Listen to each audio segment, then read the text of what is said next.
Bonjour, donc bienvenue sur cette nouvelle correction d'exercice. Aujourd'hui, c'est un exercice très classique dans ce chapitre de mécanique d'un solide en rotation autour d'un axe fixe. Ici, l'exercice concerne le balancier d'une horloge, mais c'est exactement le même type d'exercice que l'on a traité en cours, c'est-à-dire c'est un pendule pesant, le balancier. Donc ici, on a une horloge qui va osciller autour d'un axe OEZ, d'accord, qu'on appelle delta. Donc c'est l'axe ici, on ne le voit pas, mais c'est l'axe qui pointe vers nous, d'accord, qui sort de l'écran. Cet axe est supposé fixe dans le référentiel galiléen. Il a donc ce balancier a un moment d'inertie, on vous le donne, ce moment d'inertie c'est kml carré. Par rapport à cet axe delta, on a son centre d'inertie G qui est noté. Donc on a tout ce qu'il faut pour faire l'exercice. Donc en première question, on doit faire un bilan des moments. Donc pour ça, il faut savoir à quel type d'action le balancier est-il soumis. L'action, il va être soumis à l'action exercée par la liaison de pivot, puisque le balancier ici est attaché. Donc on étudie vraiment, là c'est tout le solide qui est étudié. Donc le balancier est attaché au point O, et donc on doit pouvoir exprimer le moment de cette liaison. Et comme ici on a une liaison qui est parfaite, c'est-à-dire qui est sans frottement, on a un pivot parfait, ça veut dire que par définition, son moment, suivant l'axe Z, de cette liaison, c'est égal à 0. La deuxième action, c'est son poids. Donc son poids, il s'exerce au centre d'inertie, au centre de masse G. Donc le poids, il est vertical. Ce moment par rapport au poids, je vais le calculer en utilisant la notion de bras de levier. Donc regardez, ici c'est égal à moins d, où d est la distance entre la droite d'action. Donc la droite d'action ici que j'ai représentée en vert en pointillé, et l'axe ici de rotation. Donc c'est le projeté du point O sur la droite d'action. Donc cette distance d fois la norme mg, ici c'est la norme du poids. Donc pourquoi j'ai mis un signe moins? Tout simplement parce que ici on a un axe OZ qui pointe vers nous, donc tout simplement par rapport à la règle du tire-bouchon. Ici, par convention, l'axe positif est dans le sens trigonométrique. Or ici, le poids ici entraîne le solide dans le sens inverse du sens de trigo. Vous voyez, le poids tente à faire tourner ici le balancier dans ce sens-là. Donc ici, on a bien un signe moins qui intervient. Ensuite, je remplace sa distance d que j'exprime en fonction de L et θ. Vous voyez, j'ai représenté θ sur le schéma, donc d c'est L sinus θ.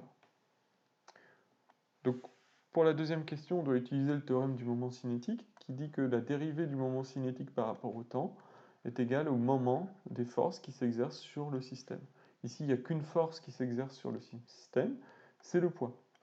Donc je l'ai calculé, ce moment du poids, c'est donc moins mgl sinus θ. Alors pour exprimer ce théorème du moment cinétique, je dois justement calculer le moment cinétique de la barre.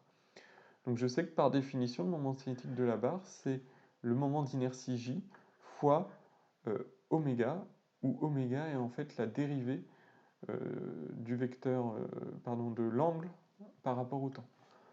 Donc finalement, je peux exprimer la dérivée de ce moment cinétique, et je vais avoir donc égal, la dérivée de ce moment cinétique est égale à J, le moment d'inertie, fois la dérivée seconde de l'angle par rapport au temps. Et donc j'arrive finalement à l'équation du mouvement, qui est encadrée ici en rouge, l'équation du mouvement de ce pendule. Alors là, c'est assez classique. Pour la suite de la question, lorsque θ est très inférieur à 1, ce qui est souvent le cas dans le cas d'un balancier, alors sinus θ, c'est environ égal à θ. Donc je retrouve ici une équation, c'est l'équation typique d'un oscillateur harmonique, donc c'est une équation sans second membre et sans coefficient de frottement. Je peux exprimer pour cette équation la période et la pulsation. Donc tout d'abord la pulsation. Donc pour exprimer la pulsation, il faut que je la mette sous forme canonique. Donc pour mettre cette équation sous forme canonique, ici je dois avoir un facteur multiplicatif 1 devant la dérivée d'ordre supérieur. Donc je dois diviser toute mon équation ici par j. Et je reconnais la pulsation, oméga 0 carré, qui est donc égale à mgl sur le moment d'inertie. Cette pulsation, c'est 2π sur t au carré. Je peux donc en exprimer la période t et la fréquence des oscillations. Ensuite, question 3, on va on va trouver l'intégrale première du mouvement. La méthode est toujours la même. Lorsqu'on est en rotation autour d'un axe fixe, il faut multiplier l'équation du mouvement par θ point. C'est ce que j'ai fait, et ensuite on l'intègre. Il ne faut pas oublier la constante ici qui est due à la constante d'intégration de ces deux termes, que j'ai regroupés sous une seule et même constante. Donc ça, c'est l'équation du mouvement. C'est l'intégrale première du mouvement. Pourquoi intégrale première? Parce qu'on a intégré l'équation du mouvement. Et donc vous voyez, cette équation, elle me donne une relation entre θ point et θ, par l'intermédiaire ici d'un cosinus θ. Donc je peux, et c'est la question 4, représenter le portrait de phase, c'est-à-dire θ point en fonction de θ, par l'intermédiaire vraiment de cette équation, de l'intégrale première du mouvement. Donc là, il y a 3 courbes, alors je vais les surligner, et on vous demande d'attribuer à chaque fois le type de mouvement. Ici, la courbe que je suis en train de surligner en rouge, c'est un mouvement de type pendulaire. D'accord? Où en fait le balancier, il est quand même à des angles assez importants, puisqu'il oscille entre un peu moins de 90 degrés. Il oscille de 80 degrés à moins 80 degrés. Ensuite, le deuxième type de mouvement que je vais surligner ici en vert, ici, là, c'est un mouvement de type front, ou mouvement de type révolutif, c'est-à-dire que là, le balancier, ce qui ne correspond pas à un mouvement classique pour un balancier d'horloge, il tourne, il est en rotation complète autour de l'axe delta. Donc dans ce type de mouvement, ce qu'il faut bien noter, c'est que la vitesse, elle ne s'annule jamais, contrairement au mouvement de type pendulaire, où là, la vitesse, vous voyez, θ point ici, à deux endroits, passe par 0. Et la limite entre ces deux courbes, ici, on a une courbe ici de bifurcation, d'accord, qui est la limite, c'est une courbe théorique qui n'est pas possible de reproduire expérimentalement. Cette courbe, elle vous dit que lorsque, ici, le balancier, vous voyez, part d'un angle de 180 degrés, oscille jusqu'à un angle de moins 180, donc il se retrouve à la position verticale avec une vitesse nulle. Et il oscille comme ça. Donc là, on a deux positions, je vous rappelle, deux positions d'équilibre instable, qui sont lorsque θ point égale 0. Enfin, dernière question, c'est une petite question de réflexion. Comment il faut modifier la longueur L si l'horloge avance?